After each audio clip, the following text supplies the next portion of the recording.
credit for the question goes to Silky. I'm sorry, say that bit again, Karen. Oh, just the full credit goes to Silky, or however they pronounce their name, who put it in the chat. Okay, right.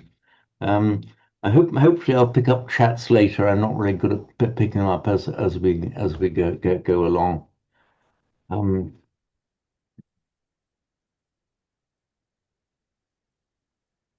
So we had this interesting question on Salahukawuti from Chiron. And Salahukawuti comes in verse 2. You just call up and I'll just share screen a moment. Share screen. Ding, dong, dong. And that is, oh,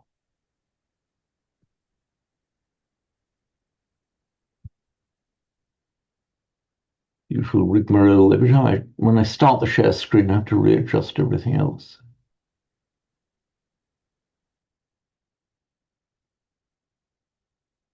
Is the screen shared? Do you see? Okay, fine, good. So,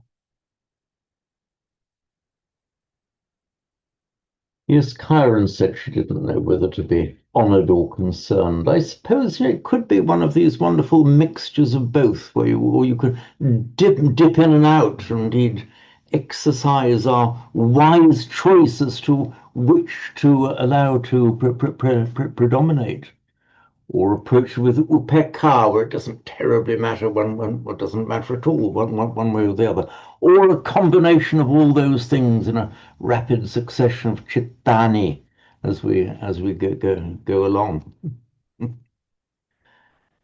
The question that Chiron raised is Salahukawuti.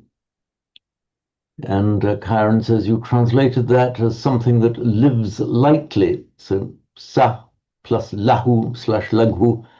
And in the recording you mentioned living easily. But I wonder about what that actually means. Did I say living easily? Did I say that? Not easily as in, like, I was thinking like, I don't know if you said easily, but it was sort of combined in with others of not too many burdens and things like that. And I was Okay, right. wondering about what that really means to live lightly. Is it like the, Quaker sense of simple living, or like, I mean, clearly not the Quaker sense of that, but like what is really meant by living lightly here? Okay, so the first thing is, I suppose we have to go back and say what really is meant by Salahukawuti rather than living lightly, because virtually any translation that you see is an attempt at rendering something that was composed or from the original that started off around 2500 BC when this Karaniya Metta Sutta was actually composed. I don't think we know, but a long time ago anyway, and in a very different set of circumstances and a very different culture. And again, you see problems arising to people transposing it into English and discussing what it means.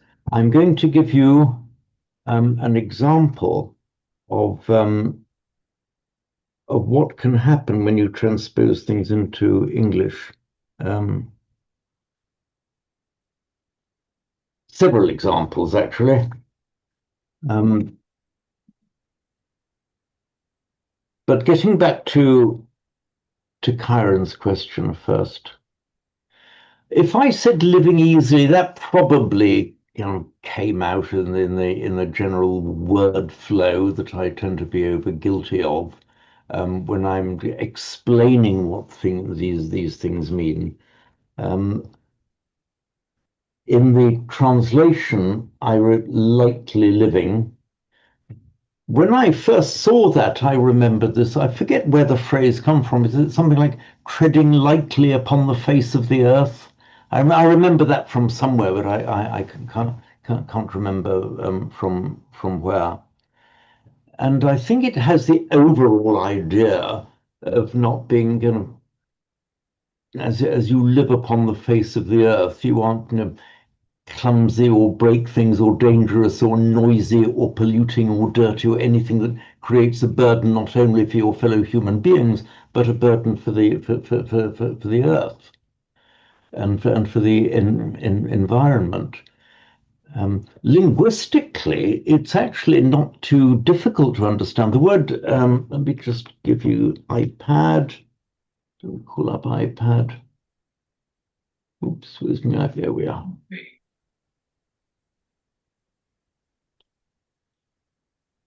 So this word, oops, lahu,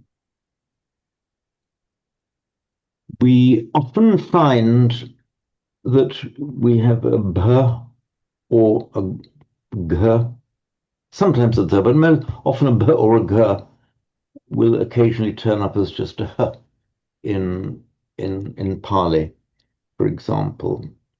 So we have the word laghu,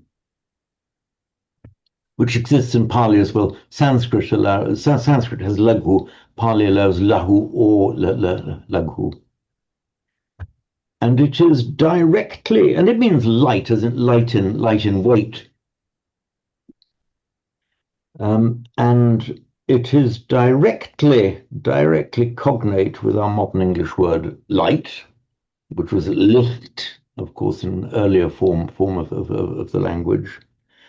The g to v or w phonetic movement is also seen, for example, as we go into Latin. So laghu in Sanskrit and levis in Latin. Levis meaning light, from which we get to levitate, where your body becomes so light that it rises up against gravity. We get levity as a kind of moral quality, like being flippant or something like that. It's that same word. Strangely, the v then goes back to a g. It's where we get the Italian leggero and the French, it's meant to be an acute, the French léger, Spanish ligero, all meaning light. So if we're going to be forced to translate it, I think faring lightly, faring or living lightly, and then interpret that as you will. But I think the meaning is plain enough.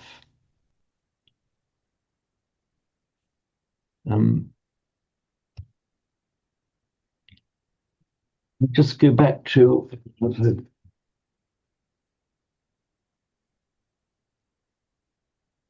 so yeah, you go on to say, is the sense simply that the monk owns little and needs little?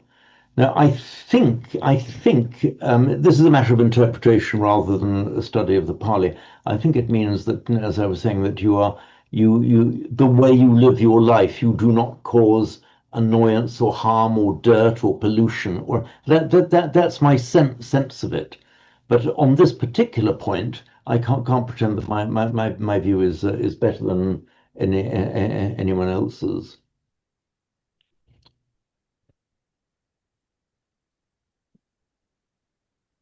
Um, and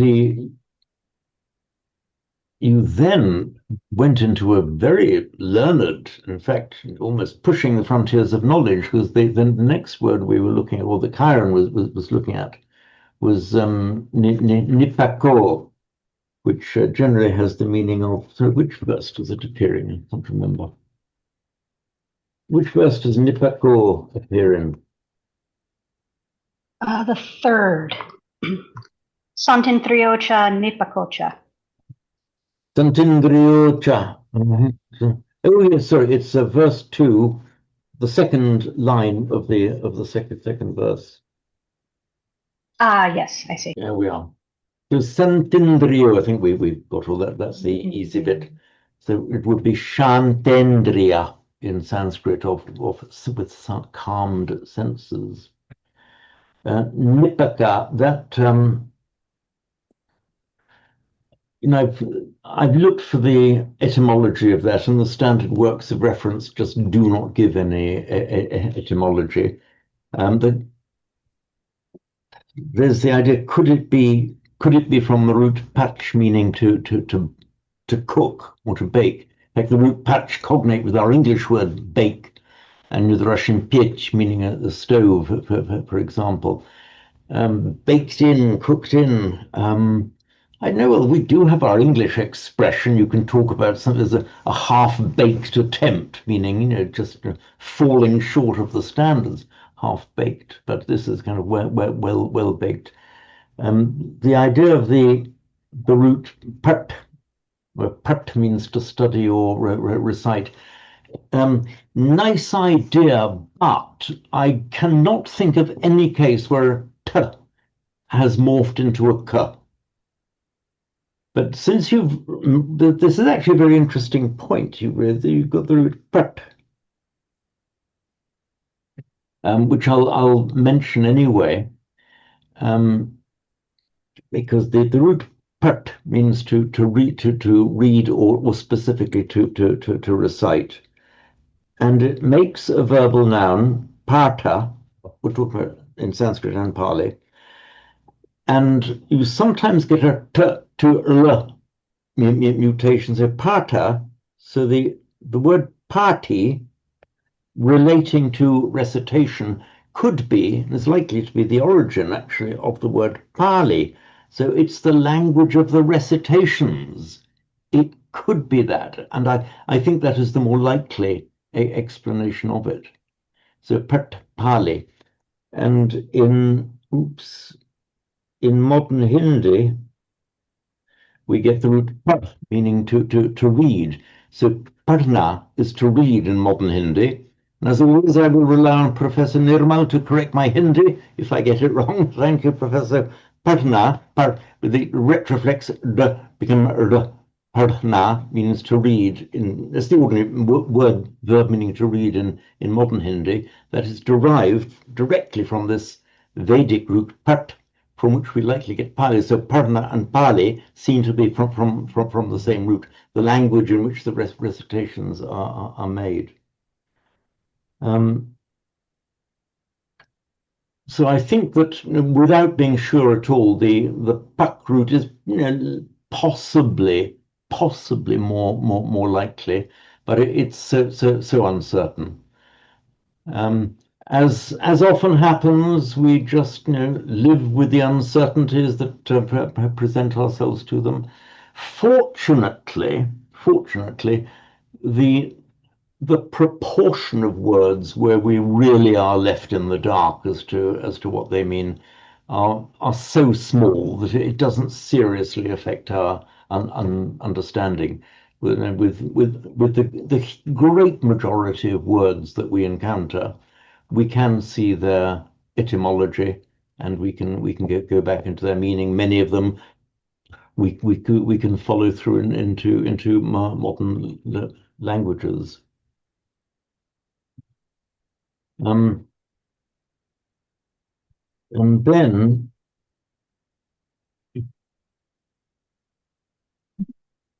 Peter Foster, we also have an interesting question from you. Are you with us, Peter? I can see your name on screen, but I don't know whether you can actually hear. We'll wait for you to join us, Peter. I've got some interesting question from you as well. One very interesting and illuminating point, talking about this, translating into English and what is the correct translation. Let me just see if I can call this up quickly, because it's quite an illuminating one as to why we are looking at Pali at all.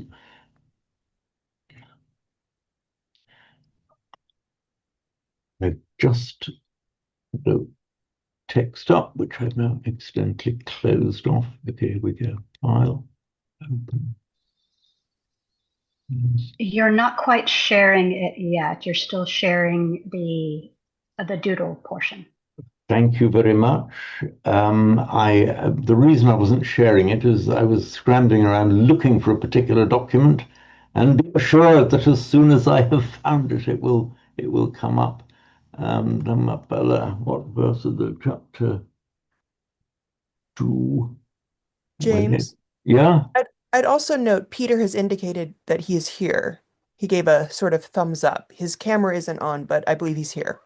Okay, very good. Thanks for spotting that, Jen. I didn't, hadn't noticed. I was looking away at the time. Oh, I've now got a heart symbol displayed. um, this is not the text we're doing now, but it's really illuminating what happened with it.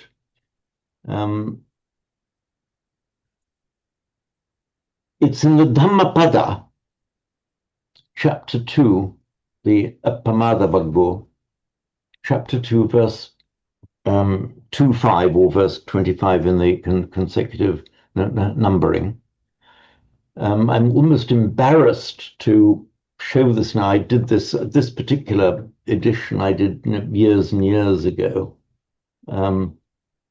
It's a good way of correcting it. So we had this uttanena pamadena, that's uttanena appamadena, sanyamena damena cha.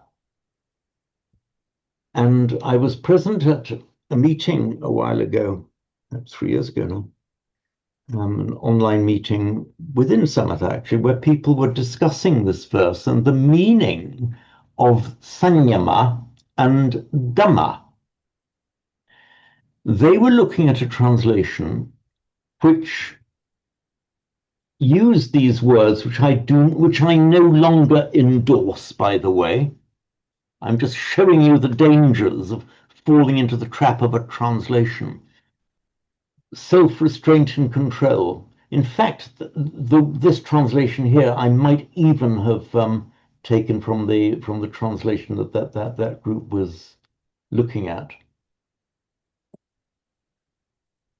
Sanyama and Dhamma. Okay, they had a translation that said self-restraint and control. Okay, if you have to do a one-word for one-word translation, they're kind of as good as any. However, what the people in the group were then doing, and on that occasion, believe it or not, I did manage to keep my big mouth shut. I just let it run. They were looking at the words, maybe even without with restraint and control, or self-restraint and control. And they then started to discuss what's the difference between them. But the discussion then went on about the words restraint and control. And then they all seemed to forget that they were actually talking about a very old text in Pali, and their analysis of what the difference was between restraint and control was focusing solely on the accepted meaning of those words and range of usage in 21st century English. Now, if you look to the sanyama, the root yam, let me give you this. Okay, we're entirely off track, but it doesn't matter. This is all good, solid stuff here. The word yam, the root yam, the Vedic root yam, it can mean a lifting. It's the exertion of force, not a striking or a sharp force, but a force as in the kind of force you'd use to lift a heavy object or to push a heavy object. It's that not the violent, but the exertion of strength from within yourself. And you have it, for example, in that this fathom-long body. So viyama, the root yama, stretching out the Bhama or Vama, Vyama in Sanskrit, is the stretching out.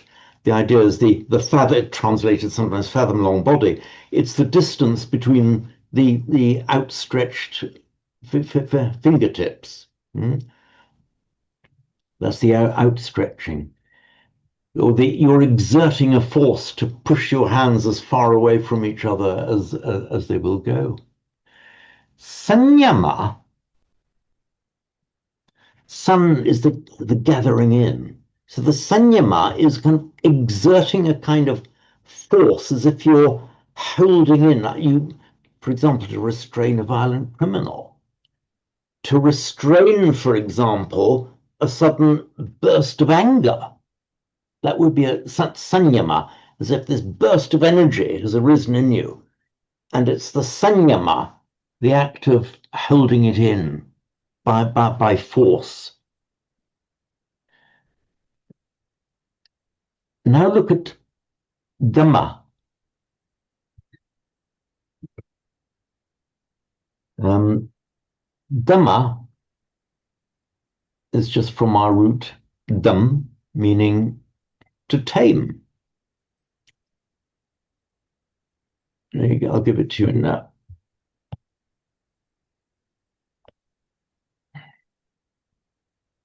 So that root dham, I'm sure I've told most of you here before, you've heard me saying this. Dham is it directly cognate with our English word to tame. It's the same word. It's directly cognate with the Latin domus, domestic, also with the word dominus, to dominate something. You're the tamer. You're in control.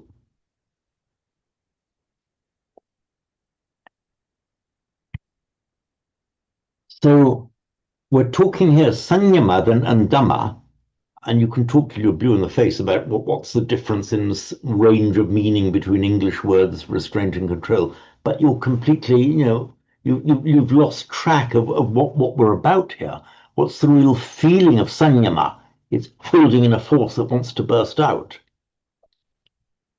So as I said, you can restrain a violent criminal. You can restrain, of a burst of anger. There's the slightly vulgar example I've given. There are things you might have to restrain for a while because it might be antisocial at that moment not to. But if this is all that same kind of restraint, this is the sanyama, the holding in. And the dhamma is the taming. Now, restraint and taming are actually different things. The restraint, you see, you're holding in. The taming, the whole idea of the taming is that you have a wild beast, which is wild, potentially dangerous, but of no use to you. With the taming of the beast, what happens? You make it not only is it no longer dangerous, but you have the advantage of the work that it can do for you. That is the taming. So we find this often in the Pali literature. The value of the taming. We'll talk about there's early in the Sanyutta. In fact, we have it early in the readings in the Gera and Karunatilaka.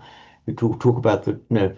Nothing leads to such great harm as the adantanchittang, as the untamed mind, but nothing leads to such great good as the dantanchittang, the tamed mind. So there, the mind is treated as something which, left untamed, is dangerous and useless.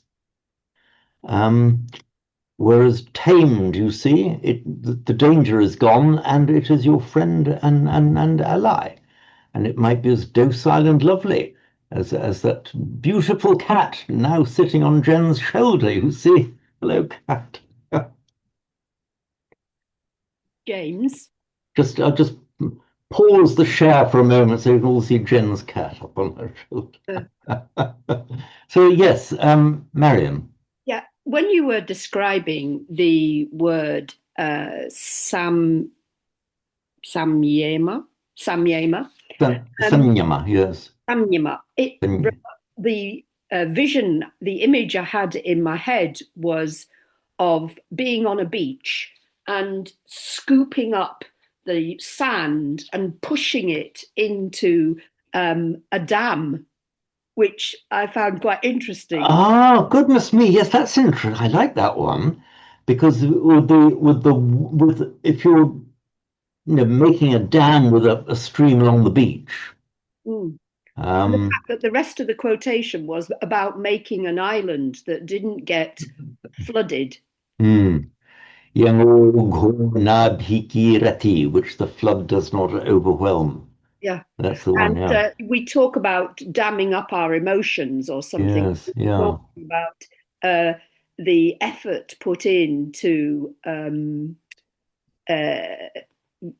dampen down your anger. Mm-hmm.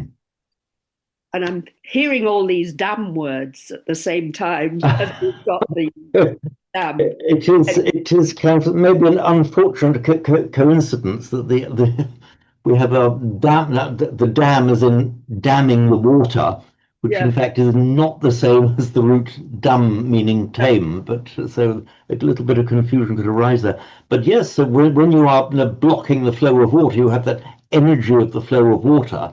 You are holding it back as a kind of that is a form of sanyama. I tend to associate sanyama with the greater exercise of force, not just placing a barrier in front of the water. Sanyama to me has more the idea of this forceful effort, almost like a fight to control something that wants to burst forth. Hmm. But So then, that's a nice one. The dam. That just a slightly unfortunate overlap of sounds, which doesn't represent the underlying meaning. so James, so combined, Cool. I mean, Yes. to me, what you're suggesting with this looking at Yam and then looking at Dom is that Yam is kind of talking about how you deal with an initial outburst of a Yes. sort of Yeah. feeling.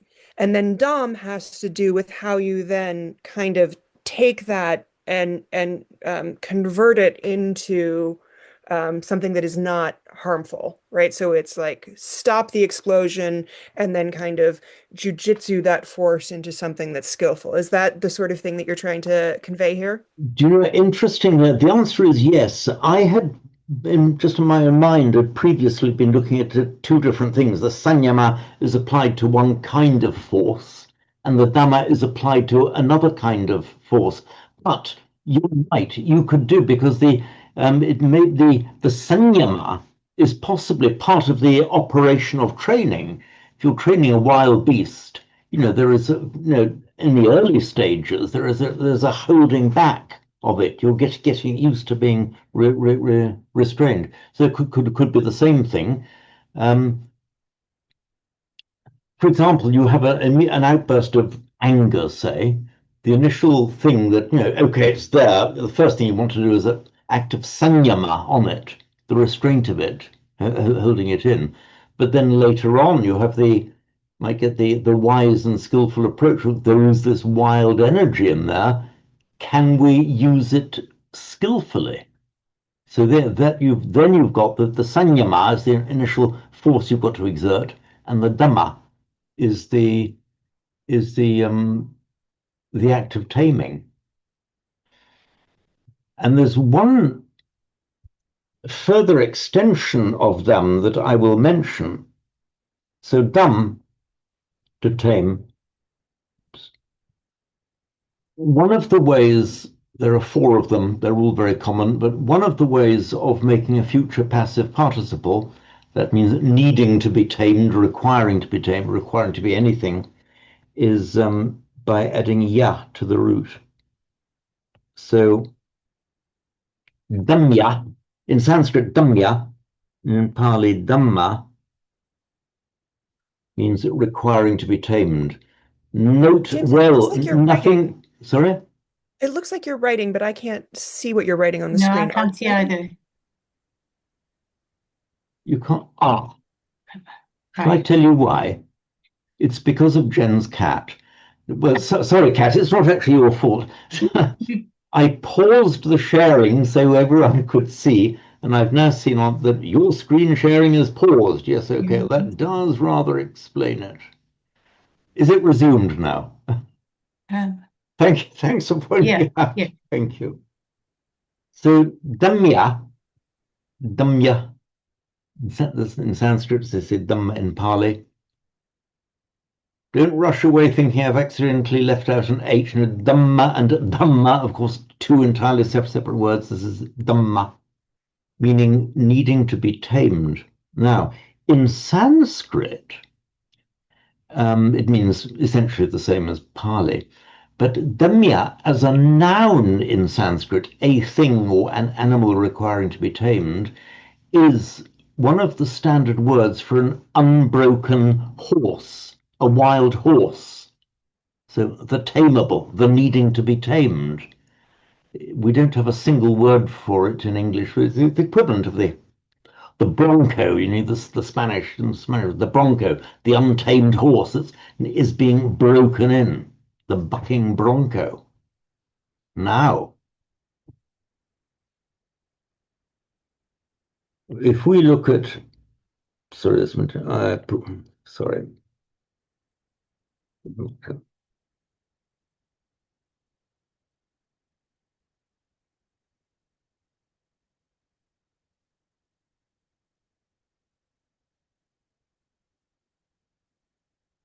Purisadhamma sarati sattadeva manusanang. We all know that, most of us by heart very well.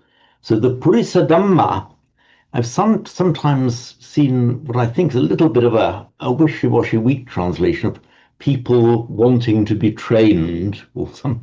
No, I translate that as it's the human bronco. Where here it's in the Itipiso chant, Purisadhamma Sarati Sattadeva Manusanam. So the Purisadhamma Sarati is the charioteer, or in this case, the tamer, the horse tamer of the human bronco. So here, the untrained, the ordinary human mind is here directly and explicitly likened by simile to a wild, untamed horse. So that's the more robust meaning that I like to attach. So people wanting to be trained. The word is much stronger than training. It is taming. You're taming something wild.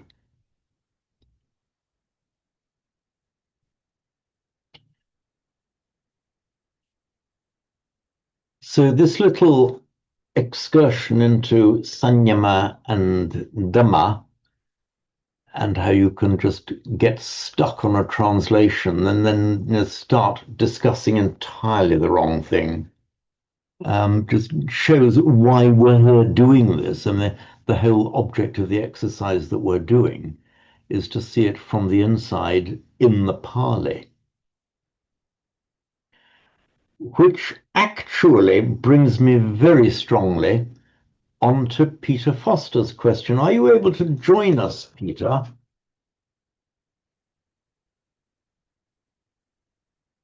you able to give me a sign?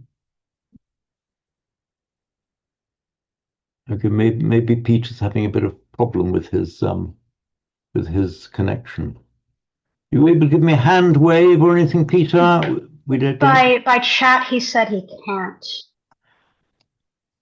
Okay, maybe then for Peter's one we can. Yes, thanks. I didn't spot that chat.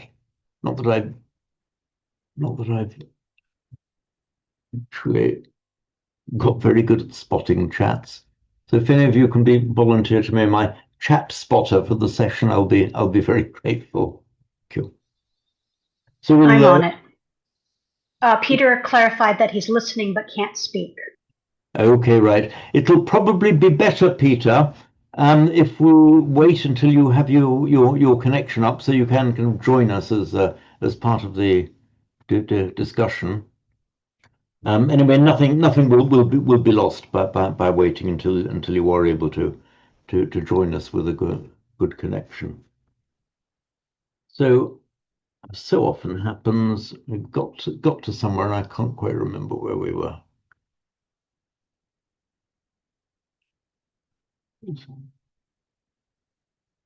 But that's right. This all started off by my by answering Kyron's very interesting point, and then we just went into another of our deep rabbit holes,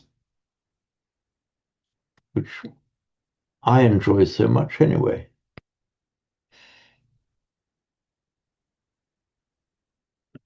So we will move to look at verse 6. But before we do so, I'm happy to take any questions or comments about anything at all on the previous verses, or indeed anything at all within our sphere of study generally.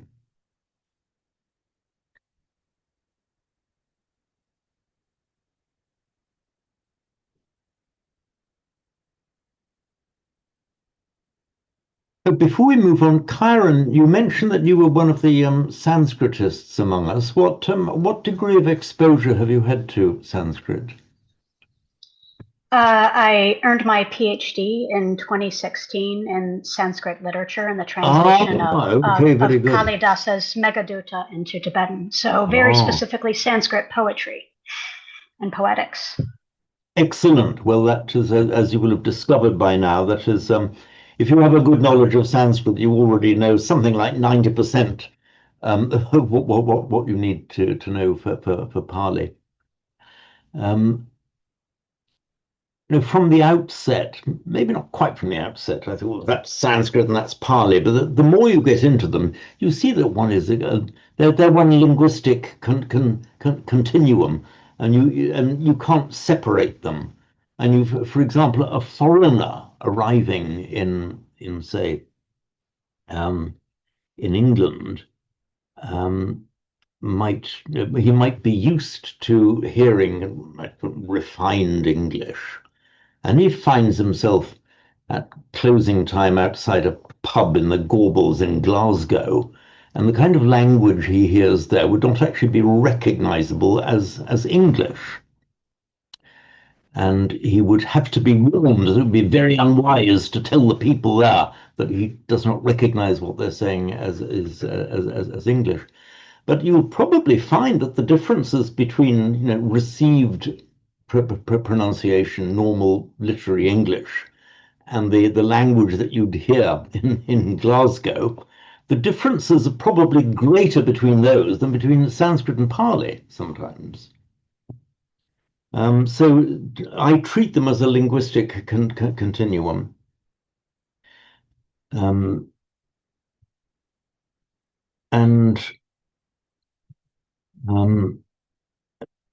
Not only that, but the actual grammatical forms of Pali, some of them appear incomprehensibly irregular and weird. But if you just trace it back to Sanskrit, everything becomes clear. And my favorite example of that, an analogy in the Indo-European languages, is, for example, then some of you may know Spanish. You have the verb decir, meaning to say. Okay. Now, if it were a regular verb, which it is not, if it were a regular verb, the past. It looks like you're writing, James. Thank you. Very good. Hope you didn't miss too much. I wrote decir, Spanish for to say, and I was saying, if it were a regular verb, which it is not, then the past tense would be decir. It would be, but it's not. That form does not exist. The past tense, I said, is actually dije. Now, for a Spanish learner coming from the outside, that just looks grotesquely, wantonly irregular. Why do they do it? Whereas if you go back to the Latin form, you have the Latin root dic plus ere, dicere, to say, and that is, it's a third conjugation verb with an s aorist. So the form of the past tense is dic plus si, which is, in fact, it's written as an x, dixi, but that's just a spelling convention. So the dicere dixi is actually regular in Latin. And from dixi, Oops, pen's going funny, sorry. Oops.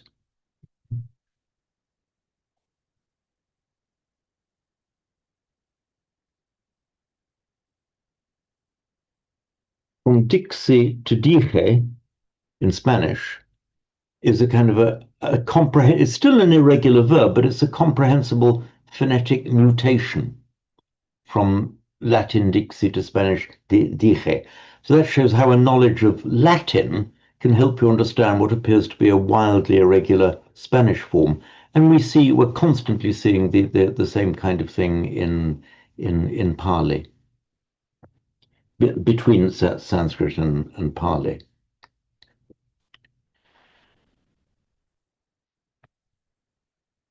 So I'll make yet another attempt to get back to where we were.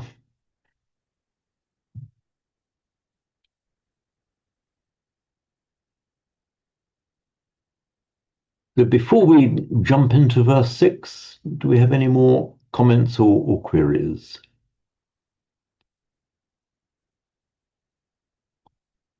We'll start on verse 6 then, and we'll pick up anything as we go along. So I won't attempt to chant it. I'll read it in a kind of recitativo prose voice rather than a proper chant as such. Naparo paranni kubbeta nati magneta katkachi nakanchi biaru sana pratigha sanya nanyamanyassa dukkhamichaya. Some of you might say, hang on, Katachi Nankinchi, which is what we have in the Samatha Chanting Book. Again, I haven't made a note about it because this is a text that I drafted and I haven't corrected this but yet several years ago. I'm going to make a confession to you. It's always better to confess if you don't know something, because it makes you more credible if you say that you do know it.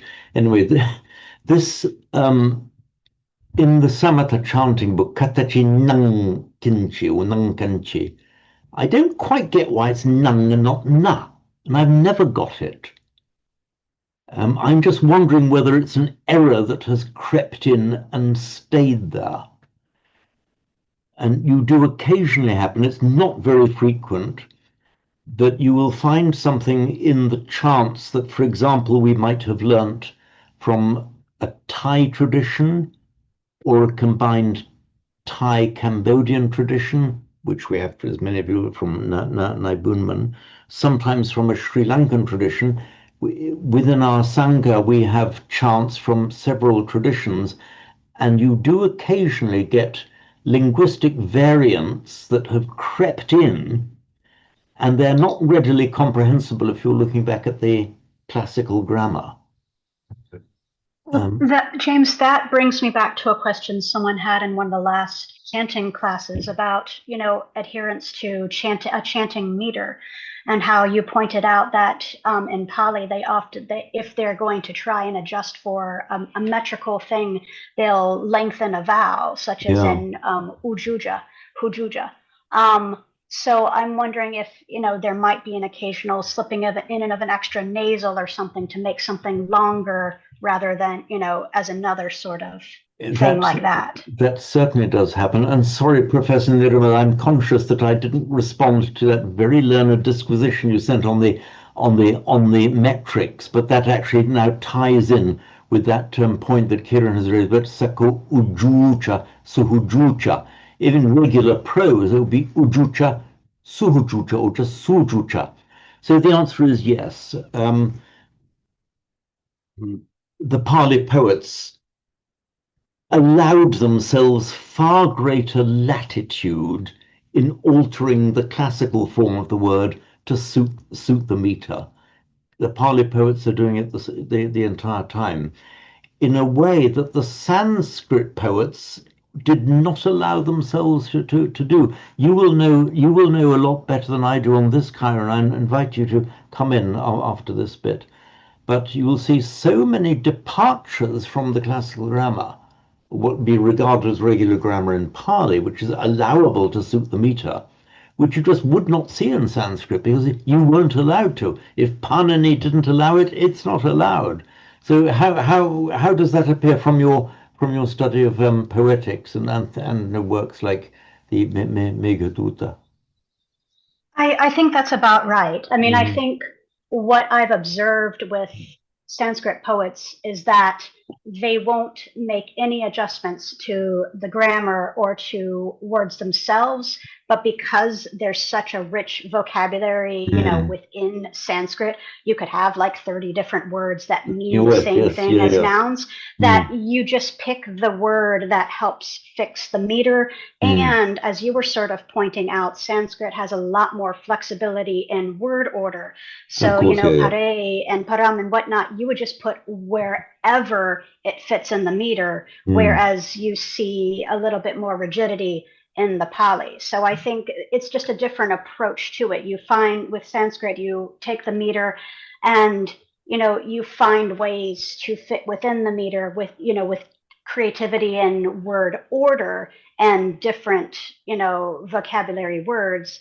And in Pali, I suspect there's a less variety of words used, and so there's more of a lengthening and shortening of vowels or extra things done to allow it to fit the meter. It's just a different approach. That sounds, in fact, what I hadn't looked at it in that way before, but what you said there, does entirely fit in with my own experience with both. Yes, so that's very, very interesting. Thank you, Karen.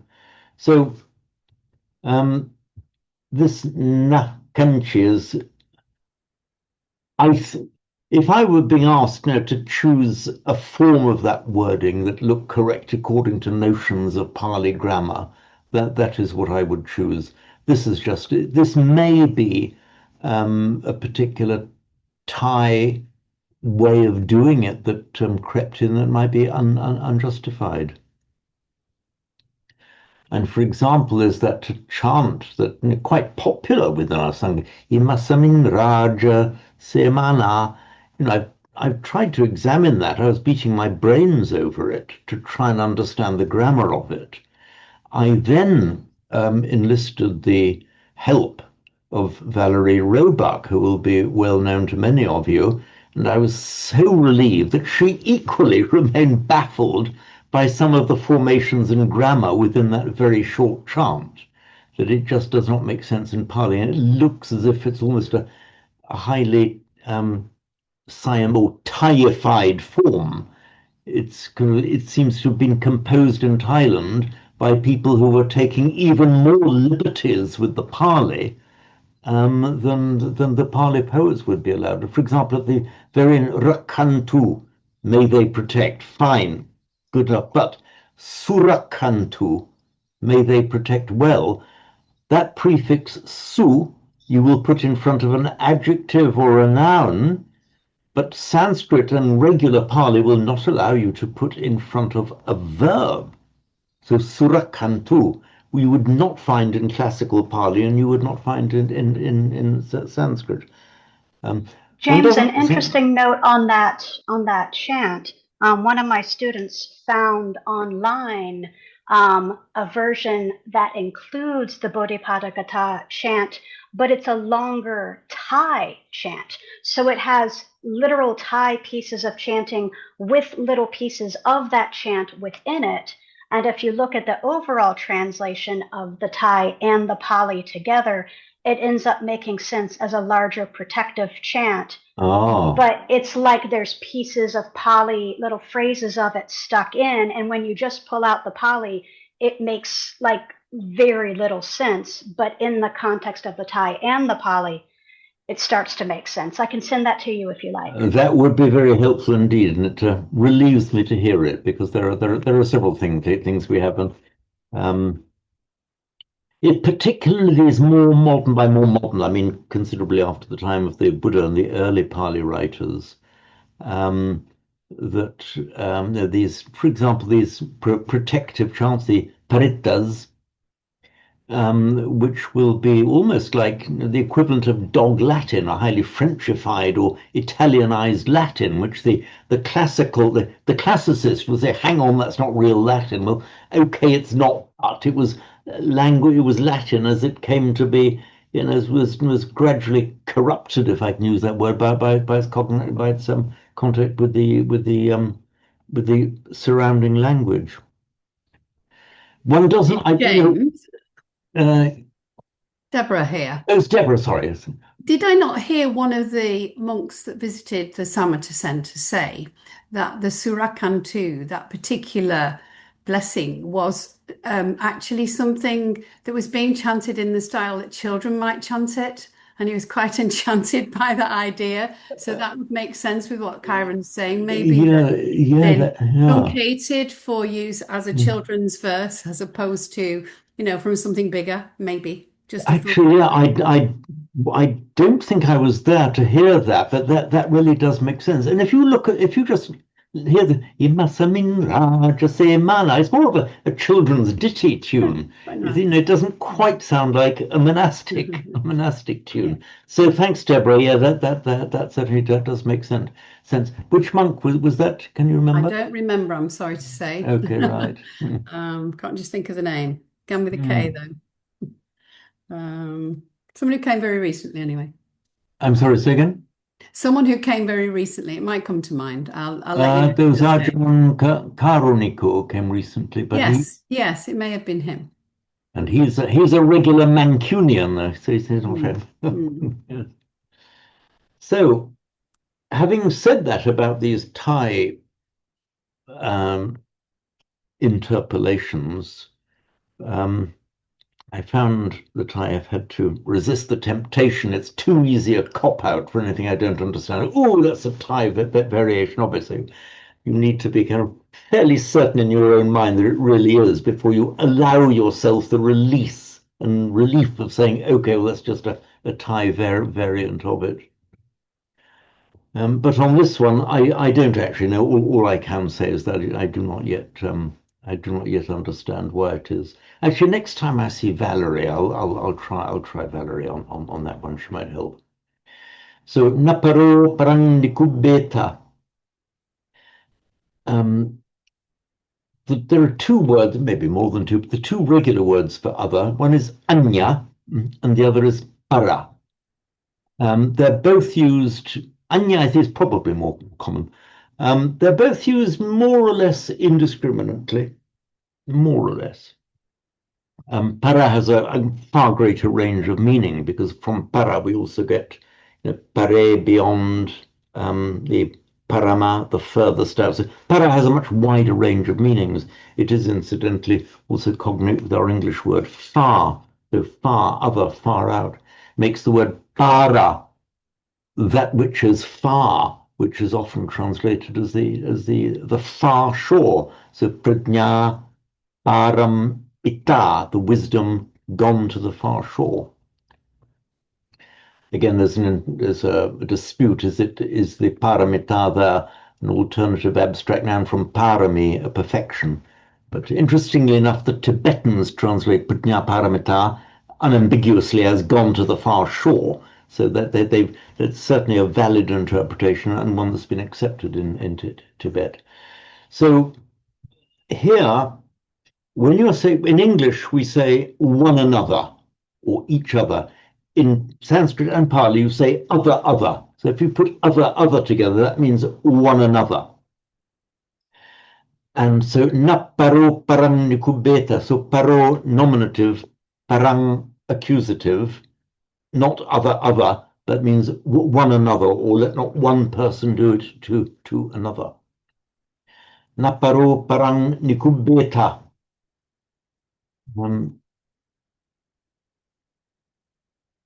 This is this verb kubeta is an optative form in Pali. From what we have as the present tense karoti. I won't go into why it takes the form kubeta now, but in fact it's a class 5 verb in Sanskrit, and because through through the derivation of that verb and the way it will be kurubita in Sanskrit, so being kubeta in Pali. So it's just treat it as a slight apparent irregularity, but does have an explanation if we go back into Sanskrit. So kubeta, kayira is another optative form of it in Pali. Let one not do, nakubeta. Now, what is nikubeta? The prefix ni. Now, although by the way, I don't necessarily expect everyone to listen with total and full attention when I'm describing the vagaries of grammar. You can kind of let that go a little bit if you're just looking to understand the meaning of the Pali words. When, however, we are discussing verbal prefixes, that is really vital because often it's the verbal prefix that will give the punchy meaning to a word, and it does in English as well. And this is a rather delightful example. So the prefix ni, it's exactly the same as the English, except that we reverse the sounds in English. Ni to in, it's the same word. But it also in Sanskrit has the meaning of down, so in or down, just as the verbal prefix ut means it's cognate with our English word out, but it also means up. So nikubeta. But you can translate that element by element into English because there's the English colloquial. If you do somebody down, it means you've cheated him or wronged him in some way, doing somebody down. That's exactly what we're saying in Pali, the exact same formation. To down do, to do down, to down do. Let none, and it has the idea of deception or cheating.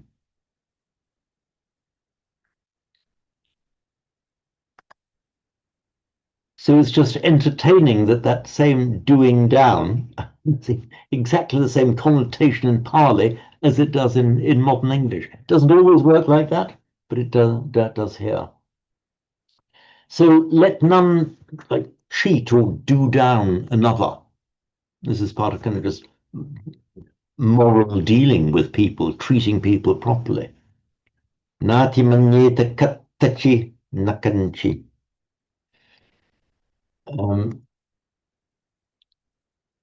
The atimana, we have that in the first verse as well.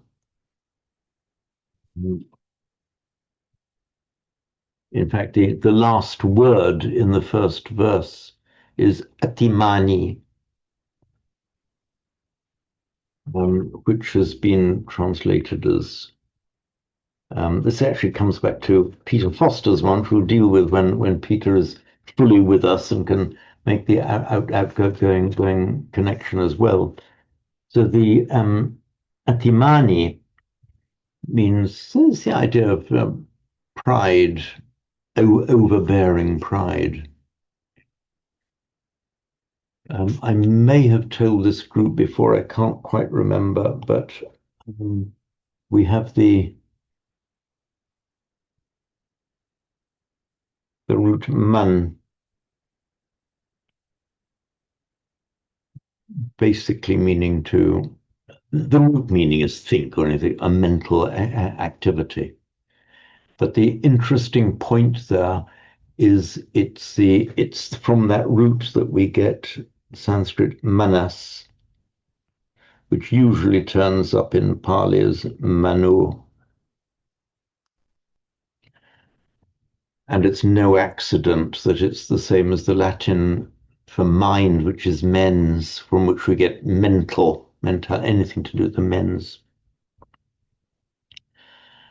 And equally, it goes back even further because from this ancient Indo-European route that then went into India and around all of the other Indo-European languages that I know anything about anyway, the idea of thinking. But man, oh goodness me, that's another cat you've got there, Jack. You see, man, it's also no accident that man, as in a human, not just man as opposed to woman, but man, a human being, is the thinking creature, the creature that is distinguished from the animals by the mental ability that it has. Occasionally you might wonder, but that's a story for another time. So basically, man is the thinking creature. And in Hindu mythology, the primal human being is Manu. So Manu, the original man. The Adi Purusha, I think, is another word used in Sanskrit. Adi, beginning Purusha, man. Adi Purusha, the primal man.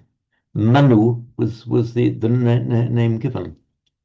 Have I got that right, Professor Nirmal? And do you have anything to add or correct? I do welcome corrections to dispel my ignorance. No, you are absolutely right. Ooh, I'm relieved. Thank you. Good. Thank you very much, Nirmal. You mean you have no kind of correction to add? No. Wonderful. Just one thing. Probably it was what Buddha discovered. The mind is the primal thing. So the mind is it is the one which actually creates the world. That's right. What Buddha said. Very good. So in fact, in the Dhammapada, the very first word of the Dhammapada, Manu Pubbangama Dhamma Manu Setha Manu Maya. So Manu Pubbangama Dhamma. So Dhamma here in the very broad sense of phenomenal things are Manu Pubbangama, which in Sanskrit would be Manaha Purvangamaha, proceed led by mind. The Purvangama, Purvam before, Gama going. So everything is led by mind. Manu Seta, mind is the Seta or Shrestha in Sanskrit, is the chieftain. Manu Maya, made of mind. It connects very well with the idea of Manu creating the world. So was Manu as the creator of the world, or just the first parent, like the biblical Adam, the first both? Yes. Right. Okay. So the creator of the world and the creator of mankind. Yes. Okay. So there we are. I think it's really rather beautiful, this connection we have between our modern, even modern English, and this unchanged back to even before the Vedic times, as root man, the idea of thinking, and man, as in mankind. But it's not all good, because from man you can make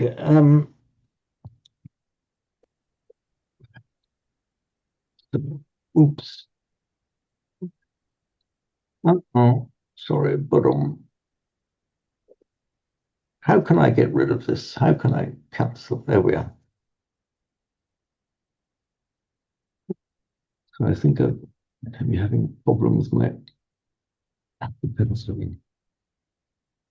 Oh,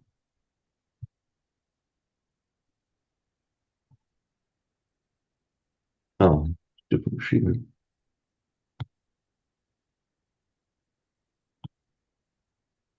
Oh, there we are. Sorry, I was having trouble with my. If the trouble proceeds, if the trouble continues, I might have to. I've equipped myself with a whiteboard and pen. So if my electronic pencil breaks down, as it sometimes does, I'll bring that up. We've just gone 4. So what we can do now, we'll have a break for 15 minutes, and then we will resume in 4:06. So we'll resume at 20 past 4 then. I'll give you a suggestion, Professor Will. I'm sorry, say again? About your iPad.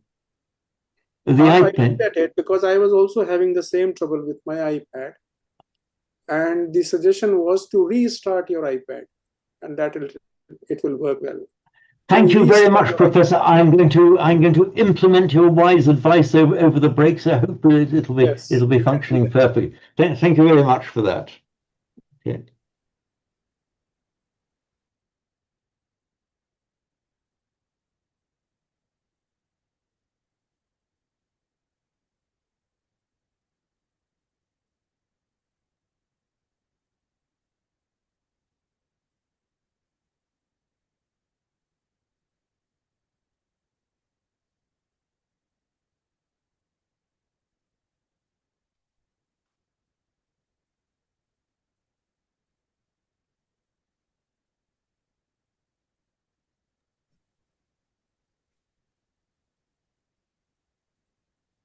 Please stop recording.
Thank you, Professor Nirmal. You were right. It has worked. Wonderful.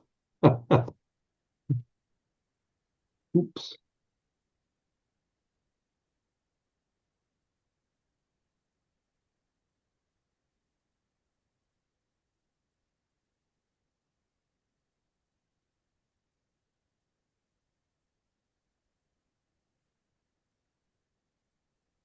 So we were looking, call it up again, Naparo, Paran, Nikubeta, Nati Magneta, Katachi, Nakanchi, or Nankinchi. Actually go in our chanting book. Nankinchi. I will attempt to resolve that mystery if I can get hold of somebody who can help me. Between Nakanchi and Nankinchi. For the moment, just look at Nakanchi as grammatically standard, even though it's not the way that we tend to chant the Metta Sutta within our Sangha. So, Atimanyati, literally to overmind, in other words, to let your mind be superior or imagine yourself to be superior to someone else. It's this word mana from the root man. James, it looks like you're writing. Thank you. Thank you. Here we are.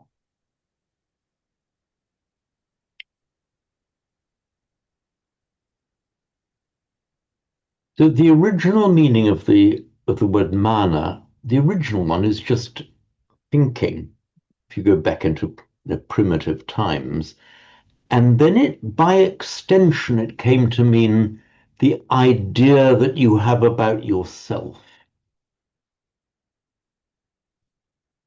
Rather like the word conceit, as we have it in modern English. Conceit and concept are originally the same word. So a conceit is the idea of like a big idea that you have about yourself. In other words, when we talk about somebody being conceited, that embodies the notion that person, we are impliedly saying that person has a false idea of their own worth or value. That's the idea of being conceited. So it involves that same notion. So mana, so I've left out the N on the end. Mana is very often referred to, very often translated as pride. However, mana on its own is kind of morally neutral because you can have good pride and bad pride. And there are places in the literature where you are encouraged to have a certain pride. In other words, a confidence in your ability to do something.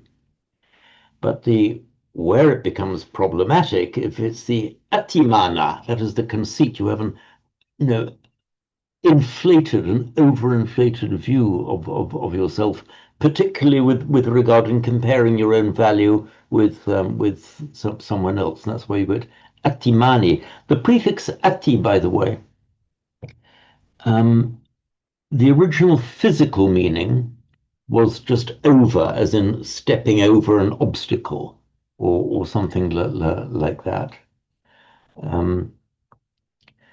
Atikramati in Sanskrit, atikamati is to just to step over, as in step over an obstacle, or even stepping towards some samatikamati, you step up towards someone.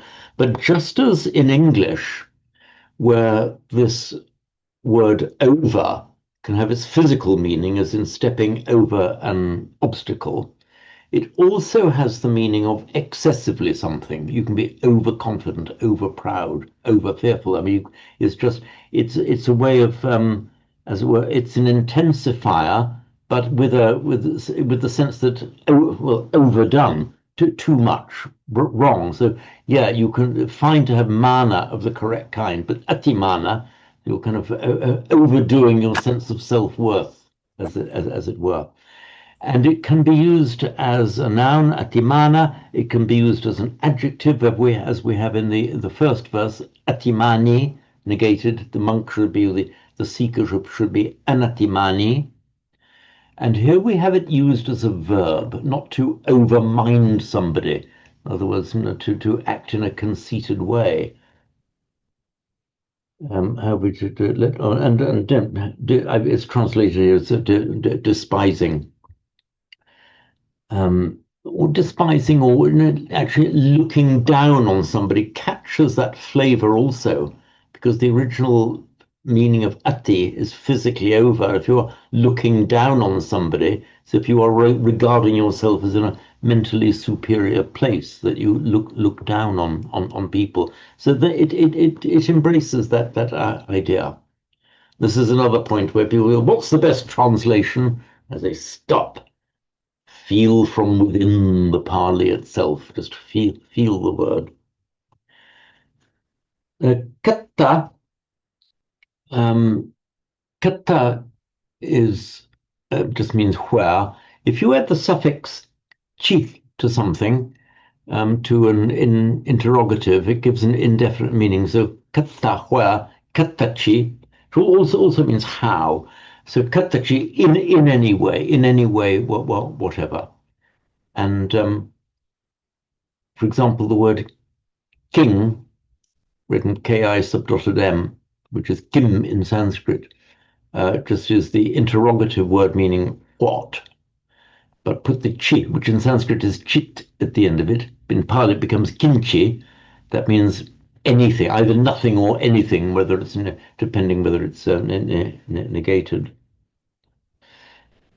That's the neuter, kin, what. But kang, Sanskrit kam, is from kaha, Sanskrit, Pali ko, meaning who. So this is the masculine form. So kanchi is the meaning anybody in the accusative form. So let one not despise kanchi, anybody, kattachi, in any way. Now, nati, that nati man kattachi nakanchi, as I said before, I just read that as a na, meaning not. And put in if you make it nung, to me, it just doesn't make sense. I mean, nung exists as a word, it would mean him, an alternative form of tam, him, but it doesn't make sense in this context. But let it not detain us too much, save to note it. I will attempt to resolve the mystery, and if I can't, it doesn't matter. This one, I think, we can justifiably put down to a possible Thai variation that grew up as over the years. So, Biarusana Pratighasanya Nanyamanyasa Dukkham Ichaya. So in the first line, just as we have para doubled one another, so in the second line, with exactly the same meaning, we have anya doubled, meaning one another. Let one not do it to another. You'll see here in the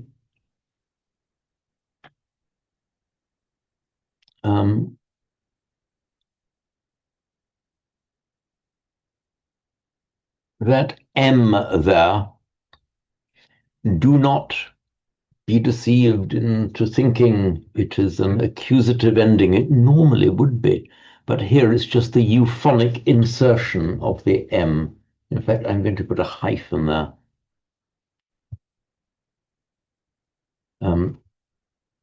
It does not have a grammatical function. Oops. It has a purely euphonic function. You'll see that occasionally. Oops. So let me give you another example of it that you will often see.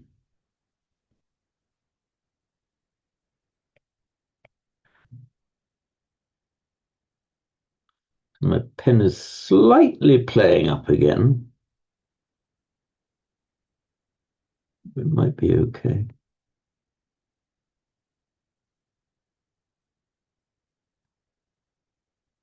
If something is neither painful nor pleasant, so adukkha, not dukkha, say not unpleasant, and sukha, asukha, not. So if something is neutral, it's neither painful nor pleasant. You will see that M adukkha sukha. So that M is just a pure euphonic insertion. It's not the grammatical ending M, which is very common, but here it's just put in for the sake of euphony, for the sake of the smooth flow. And that's exactly the same phenomenon we are seeing here with this anyamanyasa. In fact, if you were writing it out in full prose, it would be na anyo anyasa dukkham ichaya. You'd have the masculine form anyo followed by the genitive anyasa. But the anyamanya has become kind of a fixed phrase. Anyamanya, you can now almost regard it as one single word meaning one another. So anyamanyo, anyamanyang, anyamanyasa, anyamanye, and so on. Just the first form, the first element will remain as an anyam. So you can treat anyamanyo as one fixed word, declining only at the end, meaning one another. So here, let one not ichaya, let one not desire the dukkha of another. In other words, let no person wish dukkha upon another.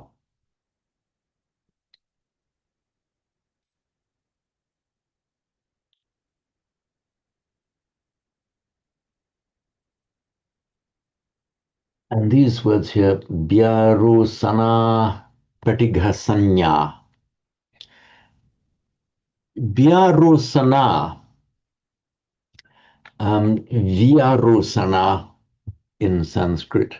It's not a very common word, but it just means getting angry. Pratikasanya is a much more interesting word that we'll come to in a moment. These actually, it doesn't look like it, these are instrumentals. The Sanskritists among you and those who have studied their Pali grammar will say, feminines ending in a long a. The instrumental form is aya, which it is, and it's the same in Pali. If this were regular prose, it would be aya, but Pali poetry permits itself, the poets have permitted themselves to shorten the form, so it's instrumental by anger. It looks like the nominative, in fact, is the instrumental with the final ya dropped off. So if this were written in regular prose, it would just be Dhyarusanaya Pradikasanyaya. So you can do it in Pali. You wouldn't be allowed to get away with it in Sanskrit. Pradikasanya. Now this is actually really quite profound and interesting here. We have our sanya, one of the khandhas,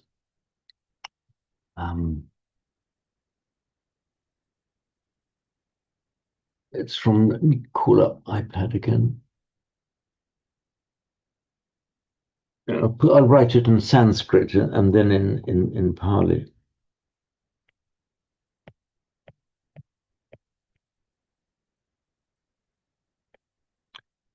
So it's from our root jñā, meaning to know. As I like to say when explaining the root jñā, it is to know, which is how we write it in English. The K, the pronunciation of the K is dropped. It's that same root. So jñā, know. Sanjñā, in fact, this jñā, that's the one because is know.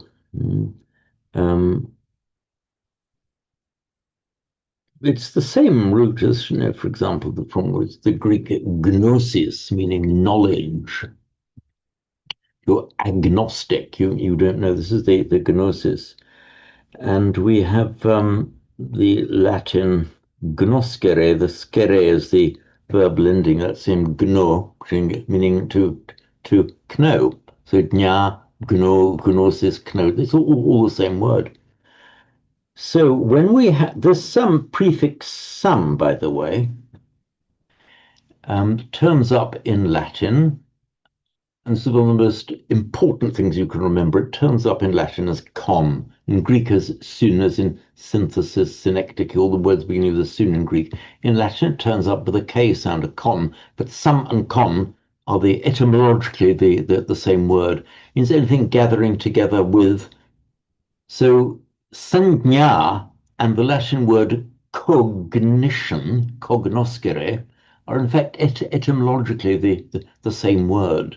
So the idea is that the pure jñā, verbal noun, or jnana, in Pali, jnana, just means knowing.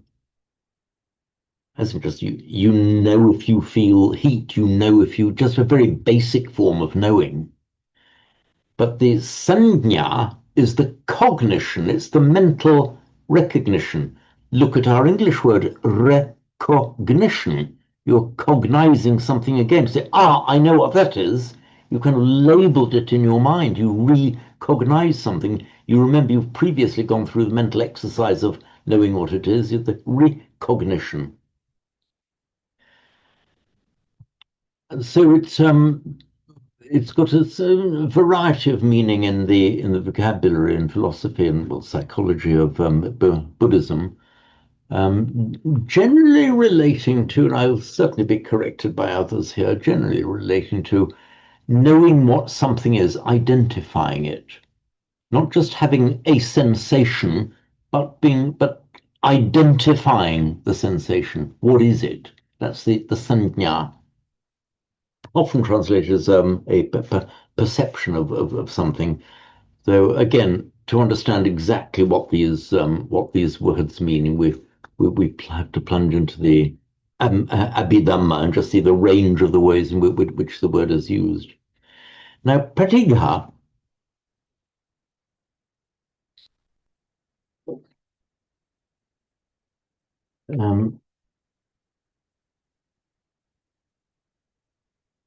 in Sanskrit, prati, and in Pali, pati or pati. Sometimes it's a retroflex. It becomes in Pali more commonly with a retroflex, but not always. This is one of the most interesting and profound prefixes in Pali. It's got the idea of counter, against, back. Sometimes it just means back, going back. But it often means something in relation to something, and sometimes in relation to yourself. Here it has the more common meaning of back or away. So pratihan, the counter strike, hitting something back. It's the sense of aversion. When it's our basic approaches to things. You like it, you want it. You don't like it, push it away. It's this pratigha, is the real primal, unthinking instinct. Don't like it, push it away, hit it back, counter hit. Pratihan, pratigha in Pali. So this pratika sanya is this perception that something has got to be hit away.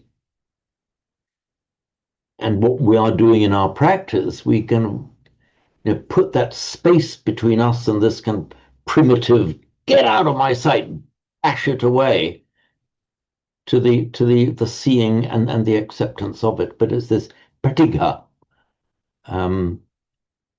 which is that primal reaction, the primal unenlightened, you might say, reaction. So with anger, or it's sometimes translated as aversion, but as we've just seen, there's a lot more to it than the English word aversion would suggest. It's the striking away. There's a sense also of violence in there, that root han meaning to strike. Incidentally, we see a lot of words with han hata, ghan patigha, udhacha. This root han, it makes its past participle hata. It was originally, seems to have been it looks like you're writing. Thank you, thank you. Well, yeah, you were quick off the mark there. Excellent. So it sometimes turns up with a g because it may have been either a g in the earliest form of the language, or alternatively g or h. That's why you see. That's why when it's used as a suffix, it tends to turn up as a g, not a h, but it is the same word. And this g sometimes turns up in the conjugation of the verb as well, gnanti. In Pali you say hananti, in Pali it's gnanti. That's why, I mean, I don't normally say this to Sanskrit verbs, but this han root is a little bastard. It just it's all over the place, and it really have got to. I'm glad you agree, Kyron, with your experience. Yes, it is a little bastard, doesn't it? Just remember that when you see ga at the end of a word, that is the root ending or end of compound form of that same root han. Incidentally, normally you would expect, to make a past participle, you normally would just add a ta. This is very slightly irregular because the n drops, and that's why we get the past participle hata. It's the same, for example, we see gum, to go. If it were regular, you'd expect to see the past participle ganta, but it's not, it's gata. And also man mata, slightly irregular there. And what's it in it? We have this almost the same word in English, except the vowel has flipped from a to e. So our English verb to hit is from that same root. And we have a delightful little one. If you are, I've told you, if you are udhata,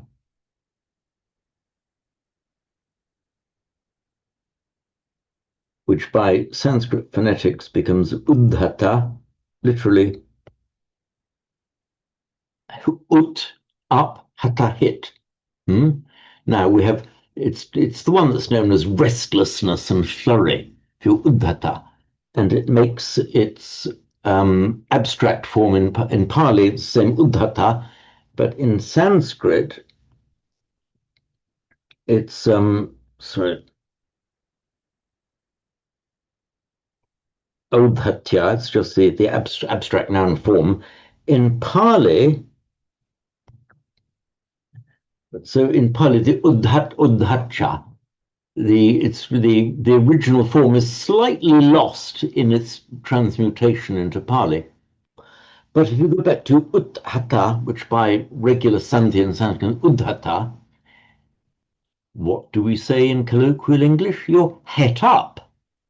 So the English expression, don't get all het up about it, is exactly direct. It's almost unchanged, slightly changed over the millennia, but udhata and het up are the same word. So udhacha, which we know is one of the hindrances near the flurry and worry, this udhacha is from that same exactly translated as het up. Het is just an alternative form of hit, like stirred up, beaten up. James, would it also be the root of hate? I wonder if it is. I'm not sure about. I'm going to check that. I'll delve into that as we go along.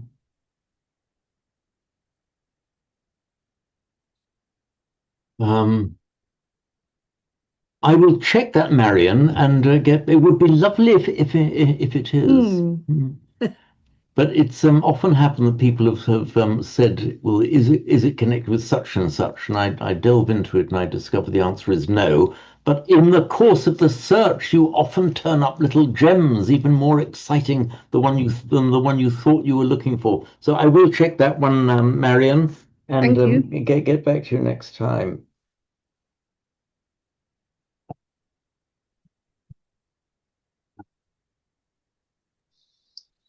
It's James, it's interesting the Karen? use of it's interesting the use of Byarosana and then Patika Sanya, because it's so Byarosana, if I'm understanding correctly, is V and A and Rus, right? So just Rus is just to be Rush, angry. correct, yeah. Rush, Rush. So Rush is to be angry, and then Va would be like almost like raging, right? Like it's not just like I wish someone harm, out of anger. It's more like out of like rage. And then like Patiga Sanya, like, you've given us this like sense of like really almost lashing out, like almost as if colored through, like Get almost out, as if colored striking through, away. like colored through needing to lash out, or colored through like perceiving through the need to lash out and push away. Like it just provides something very different than just, out of anger or ill will. Like this is much more,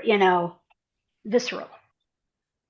That's right. I mean, it's exactly so, Kyron. Some of these translations that we have, they're very tame and demure, but if you go back to the original language, it's really punchy and physical.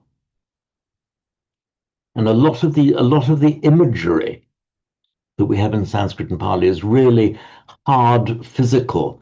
I think we've lost quite a lot in English by having so many of our words in from Latin, where the native English speaker will, in most cases, not actually appreciate the real meaning of the Latin root. So we kind of know what the word means, but it doesn't have that wild force of the Anglo-Saxon roots, and equally that same primitive force that the native speakers of Sanskrit and Pali, well, all of the languages of northern India at that time, would have felt. They would have felt the force of those roots. So, for example, there may not be. I suspect it might even be a minority of modern English speakers who can really analyze the word aversion. It literally means turning away. If you hear turning away, I'm not averse to something because I don't turn away from it. But that's such a tame word if you compare it with pratika, the great force of pratika. There's kind of a physical violence is inherent in that word in Sanskrit and Pali. But with some Byarusana, it's as I say, it's not a very common word. It's from, as Kyron was pointing out, it's the word rush in Sanskrit means to be angry. But here the arush and the arushana, the a has a dynamic sense of movement towards, and often in a hostile sense. And the V is the separative prefix. It also not only going away from, but also pulling something to bits. Vinasa in Pali is nasa means, or nasha means destruction. Vinasha is the idea of you're pulling something to, scattering it about. So Byarusana is the idea of angrily falling on and tearing it to bits. So this dynamic sense is there. You get remnants of it in Latin and through to English. For example, from the word gressus, meaning a step, gressio in Latin, which we don't have the word aggression in English, but we have progression. It just means stepping forward. Look at our word aggression. Now, that's the same force as that prefix a has in Sanskrit and Pali. The aggression, stepping forwards, is literally all it means, or stepping towards, but by extension, stepping forwards in a hostile manner.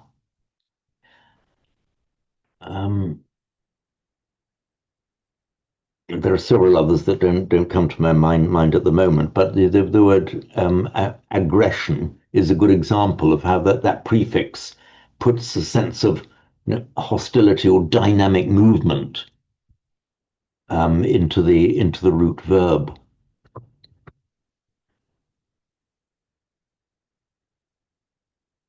Query, and I think it's quite plausible that the rush is actually cognate with our English word rush, because it's that, the anger. You do feel a rush of energy in anger. So it's the aggressive rush of energy, the angry energy, biarusana.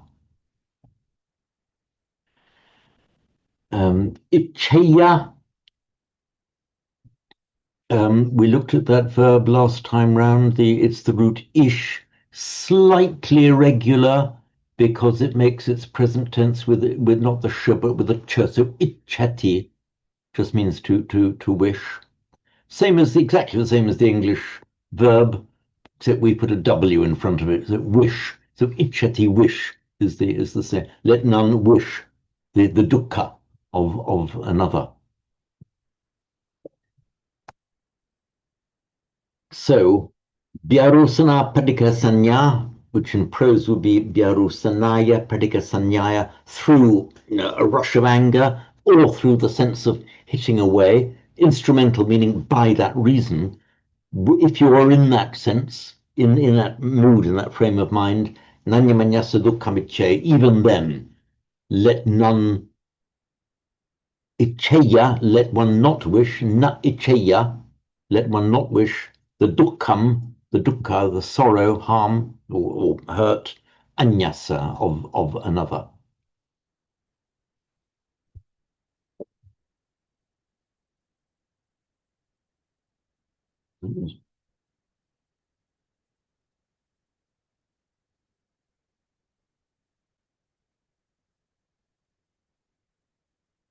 I forget whether it was to this group or to another that I was explaining just the meaning of sukha and dukkha. Does everyone know what the Vedic root kan means? Okay, Chiron does, obviously. Does anyone else know what the root kan means? Is that to dig? It is, yeah. And it turns up in this kan or ka, Latin, Greek, classical Greek ka, Latin ka. So the Latin word cavus, to excavate, is to dig out. Our modern word cave is from the same root. Canal is something that's artificially dug rather than a naturally formed river. I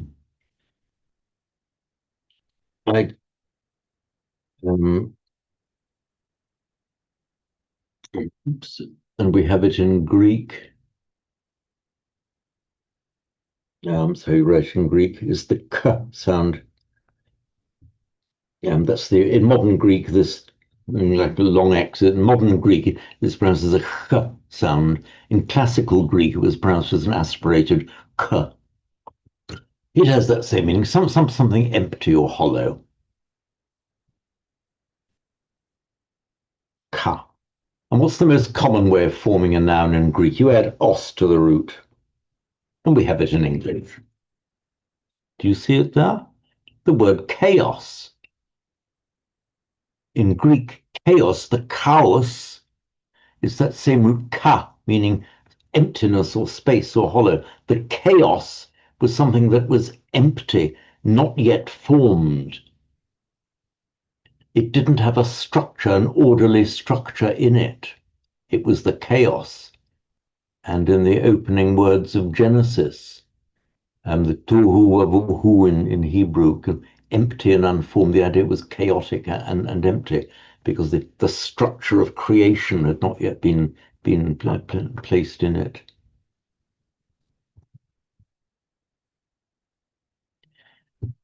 And the prefix su, and equally the prefix tu, sukha, it's had more than one explanation. One is the axle fitting into the socket of a wheel. If it's a sukha, it's in a good space, a good hollow, you get an easy ride. It's also been interpreted as being sukha in a good space or dukkha in a bad space. Which of those is right? I don't know. Being in a good space and being in a good space sounds slightly modern agey, but I tend to go for the more kind of hard physical imagery that we're used to in Sanskrit and Pali, though I certainly could be wrong on this point. And so there's the opposition between sukha and dukkha. Incidentally, in Sanskrit, we've got the prefix duh. So duh plus ka. And that dukkha is what becomes, by regular phonetic mutation, dukkha in Pali. That accounts for the double K. Dukkha, Sanskrit, dukkha in Pali. Sukha is the same in Sanskrit and Pali.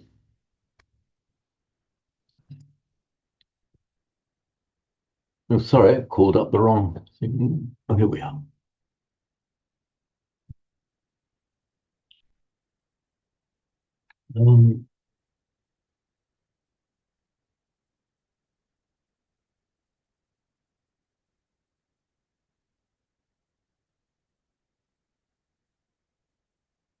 So we've got a few minutes, so I'll take any questions on it, and then we might even have a couple of recitations of the verse from anybody who feels like reciting. I used to have a rule, I'm not quite sure whether I'm going to have it there. If you didn't feel like reciting, you could turn off your video so I couldn't see you. But it has often happened, I've seen it several times over the years, that somebody who was really shy about it has actually done it really well, and or has made mistakes which are actually useful for other members of the class to hear. So the reciting isn't, oh, I can get it right. It's that, no, if it's right, it's wonderful, but if there are errors, let the errors be for the benefit of everyone. So we are all in this room, with the exception of one, who please do not close off your video. We are all native speakers of Indo-European languages. We have one among us who is a native speaker. Don't look so worried, Qianhui. We have one. Hey, you've cut off your video. Come on. One among us. I know you can do it, Qianhui. One among us who is a native speaker of Chinese, but with such a tremendous command of English that English is virtually a native language for her as well.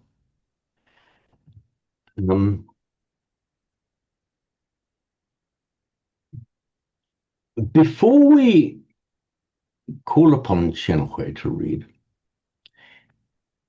I'm going to talk about this. We have somewhere, I forget where it is in our chanting book, Bhuri Panya Tathagata, somewhere. So Bhu, look at that, Bhuri is as wide as the world, like as wide as the world, vast. See, Bhuri. So Bhu, meaning to be, And it makes, for example, there's the common root to be, a very common verb, cognate with our English verb to be. And it makes words like bhumi, which is the land. It also makes bhuri, meaning as an adjective, earth-like, but means here as vast as the earth, vast. And we have the word panya. James, if you're trying to share what you're writing, currently you're still sharing the Karaniya Metta Sutta. I'm sure you can put it shorter than that. Just shout, iPad! iPad! Thank you very much. Thank you, Kyron. Thank you. iPad. So, and we have our well-known word, panya. Incidentally, look, this is in Sanskrit, it is prajna. Sorry. Prajna. It's the one that we know means wisdom. It comes into Greek and via Greek into English as prognosis, but with a slightly changed meaning. So a prognosis means like a knowing in advance, like a medical prognosis or a prognostication. But in Sanskrit, and the prajna is knowing through something. In other words, knowing, not just knowing the surface of it, but knowing through to behind it. So prajna, by regular phonetic mute. Oops, hang on. Oh, my iPen's gone funny again.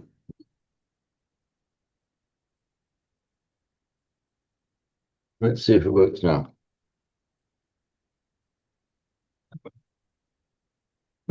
Sorry, it's gone again. Anyway, Anya, Prajna. So Bhuri Anya of vast wisdom, exuberant and vast wisdom. And the reason that I say that is because Chien Hui's name actually means this vast wisdom. So if we want to address Chien Hui, you see, in Pali, we would call her Bhuri Panya, you see, the vast, vast, vast wisdom. Oh, it's come back again. So I will call upon Chien Hui of vast wisdom, the Bhuri Panya, to recite this verse for us.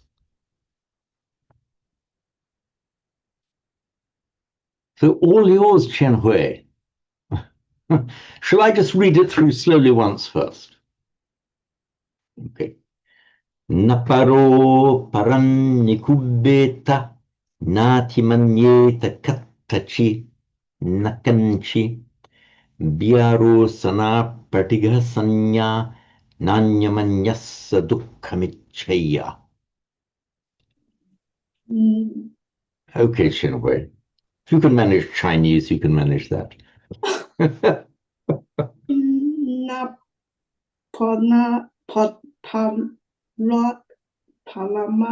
Naparo param. Napala Panom Nikuba Pafa Nikubeta. Nikubeta Yes, very good. Natimanata Natimanata Natimanyeta. Natimanyata Katachi Nakanichi. Very good. So far, so good. Remember, always make the A long. So natimanyeta, natimanyeta. Natimanyeta. Right.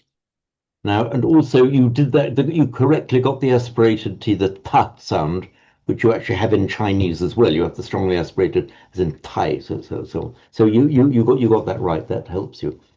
Now the Patighasanya.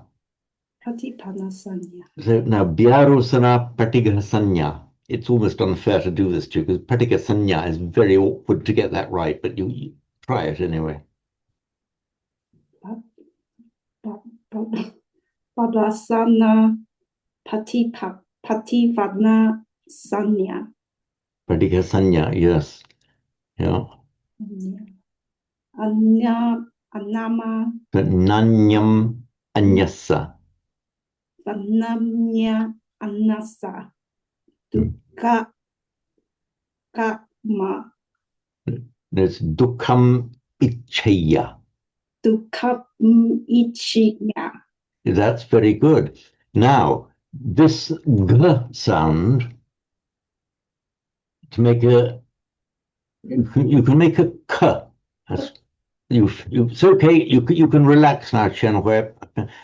You can make a k very easily, both if you're an English speaker and if you're a Chinese speaker, because certainly in Chinese you have the distinction ga and ka. So you have a k in Chinese. So it's very easy for the Chinese speaker to get the k, ha, ka right, because they have those sounds. But the voice from the g, the, b, it's difficult for English speakers to get those, and it's also very difficult for Chinese speakers to get it, because although you've got the aspirated p, k, t in Chinese, you do not have the aspirated b, g, the.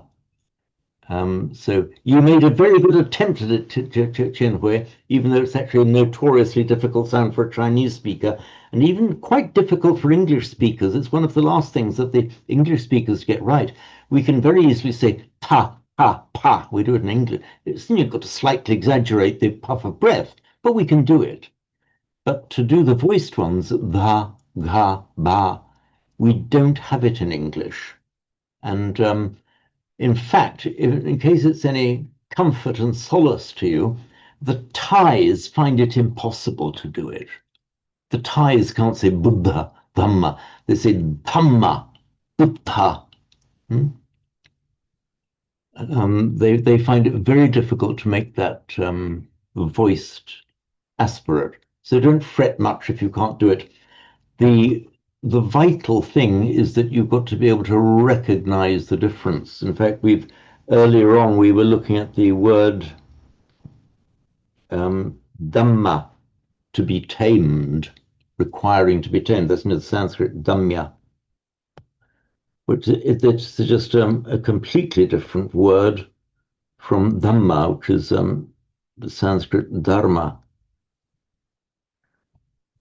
So the native English speaker might think, oh, that's just a little H, doesn't matter. Well, it matters very much, because the da and dha are completely different sounds to the native Indian ear. They're as different as our tanks and thanks to the English speaker's ear. We just perceive them without any problems, completely different sounds. But the da and dha are as different to the native in Indian ear.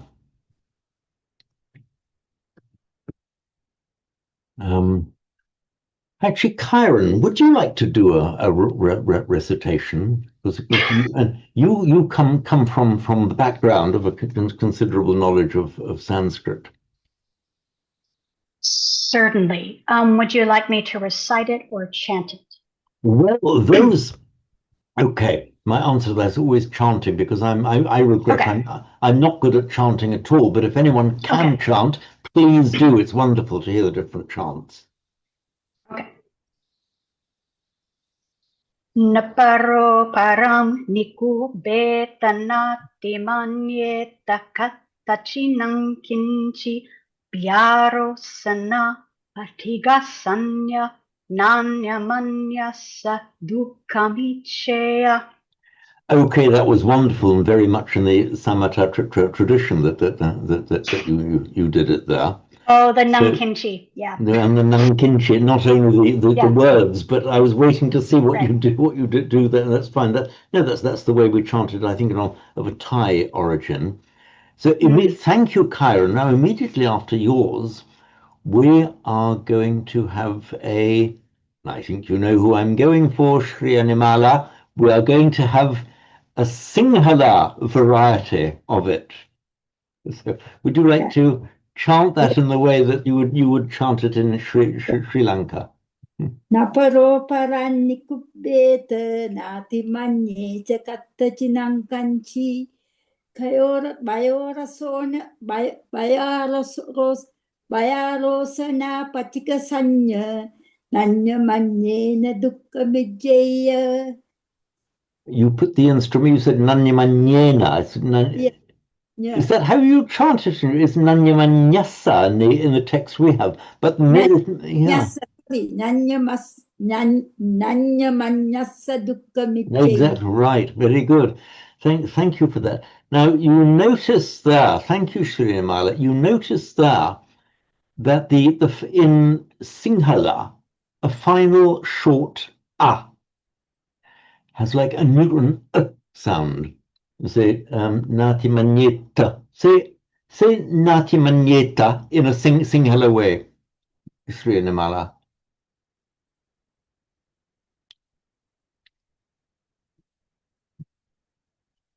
Or just this word that I've highlighted. Nati manyeta.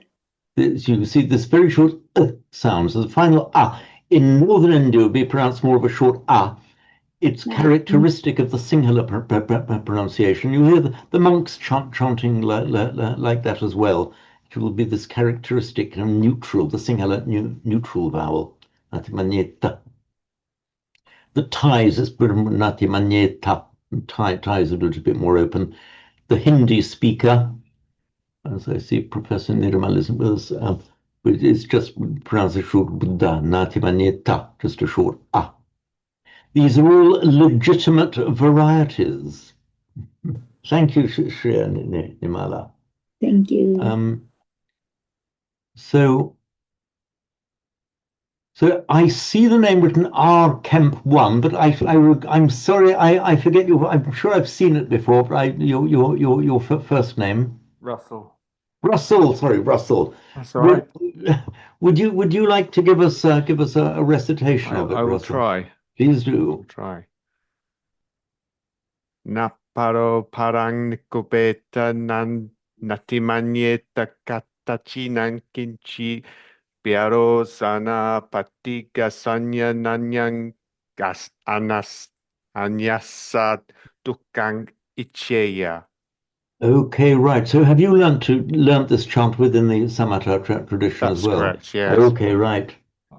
It was just that longer part, Nanyang Anyasa, that tripped me up a little bit.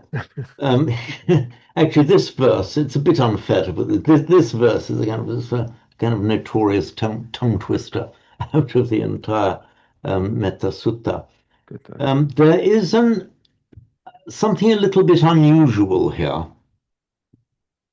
In Pali, where you get a long vowel or something that might otherwise want to be long, followed by a doubled consonant, that tends to shorten it. You would tend to see na anyam. You would know in Pali, it would be in Sanskrit rather, it would be nanya, nanya. The plus always makes an even with a doubled consonant following. In Sanskrit, if it wants to be long, it's long and nothing will stop it. In Pali, if it's followed by a consonant, a long vowel. Did I say something funny, Kyra? I think it's funny because it's true. If Sanskrit wants to be long, it's going to be long no matter what. Like nothing will stop it being long in Sanskrit, however many consonants follow. That's right. Pali, however, has a tendency. If you have what would otherwise be a long vowel followed by a consonant cluster, so either a doubled consonant or but normally a doubled consonant, that tends to shorten the vowel in front of it. So this nanyamanyasa, we always see it written long. Pali you would expect to see nanyam, nanyam become nanyam. Although by the rules of Sanskrit it would have to be long, nanyam would become nanyam. In Pali you would tend to see it shortened, but it's a little bit unusual here to see it remaining long. Even more inexplicable, because from the point of view of the meter, there's no reason for the vowel to be long. Even if you had it as a short vowel, it would still be a heavy syllable. Nanyam, nanyam are equally heavy syllables. So this again will remain one of life's little mysteries.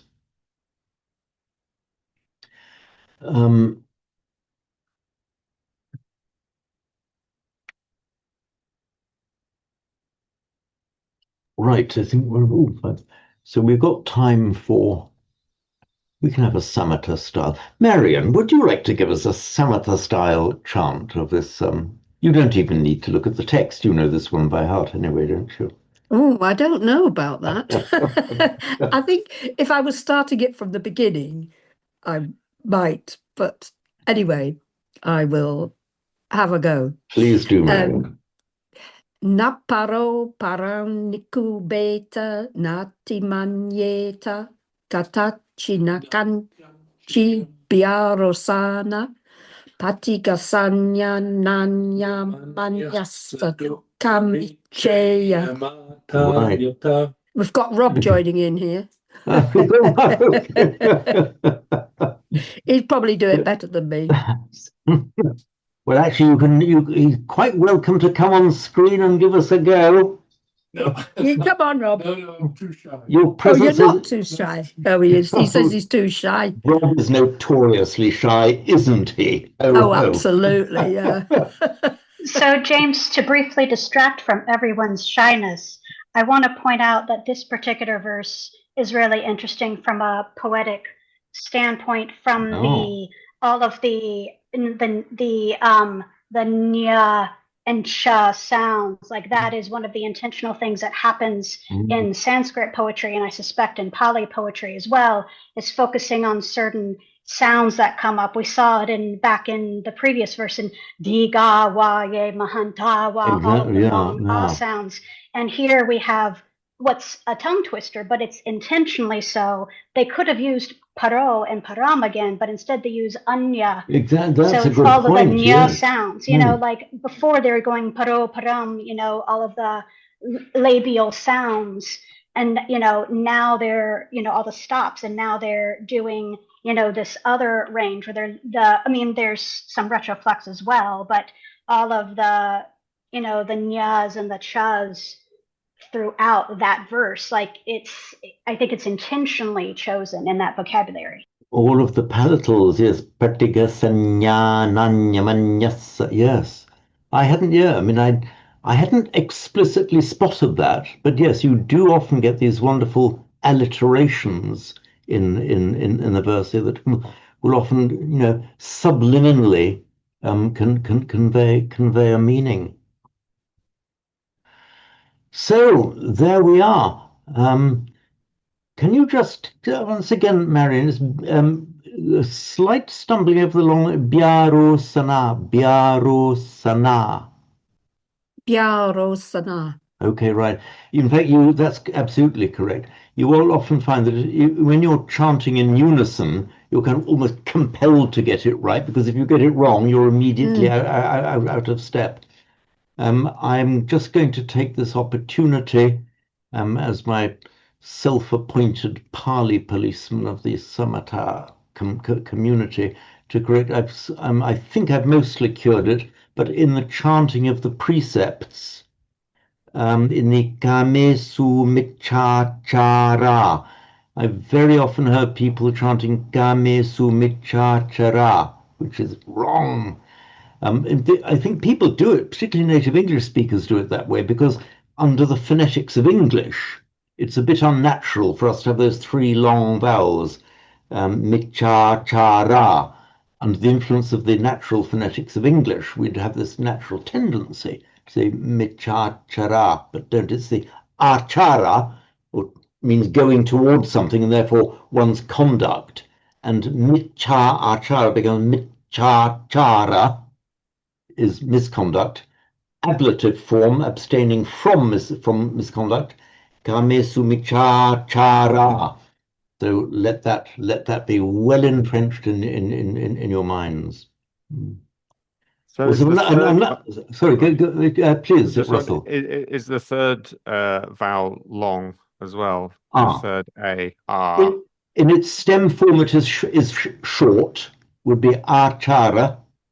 But it's long because it's the ablative, because you are undertaking the precept to refrain from something. So it's the ablative ending, which in Sanskrit is at with a t on the end, but in Pali it's just the t drops off, so michachara. So stem form michachara, nominative michacharo, accusative mitchacharang, but ablative mitchachara. I'll do it Thank right you, next thank you time. for pointing that out, Russell. One other thing while I'm on it, we all know the name of Amaravati. I think I've cured people who regularly know me of saying Amaravati, but Amaravati. It's actually Amaravati. It's quite a common name ending actually in Sanskrit and Vedic, the Avati. You have the Sukha, that means the abode of something. It's the ending Vati with the preceding short A, but under the influence of the phonetics of Vedic, the A short lengthens to an A, so Sukhavati, Amaravati. So just remember Michachara and Amaravati. Okay, we are round to 5:20, so I thank you all for joining me, and look forward to seeing you again in a week's time. Okay, thank you all. Thank you. Thank you. Goodbye. Thank you, James. Bye. James. Thank you. Bye. Bye. Bye. Lovely to meet you, James. Good. Yeah, great to meet you as well, Karen. Thank you. Thanks, So tomorrow we have our Sanskrit class. Tomorrow. I do the Sanskrit every other week now. But last week we didn't do, isn't it? Didn't it have? Is there a Sanskrit class tomorrow? Let me just double check. Please. So, but I'm getting so old I can't remember these things. Yeah. I'm just calling up my. So I can't even remember the date. I'm not sure. We have got a Pali Sanskrit class tomorrow. Have I made a mistake in my diary? No, we did have a Sanskrit class last week. Okay. So last week we had one, and so now yeah. it'll be next week after, so 8 days from now. Okay. Okay. Thanks. You had me worried for a moment, Srinimala. Had I completely lost my sense of time? Yeah, even me. Okay, lovely to see you again. Thank you, Srinimala. Bye then. Bye.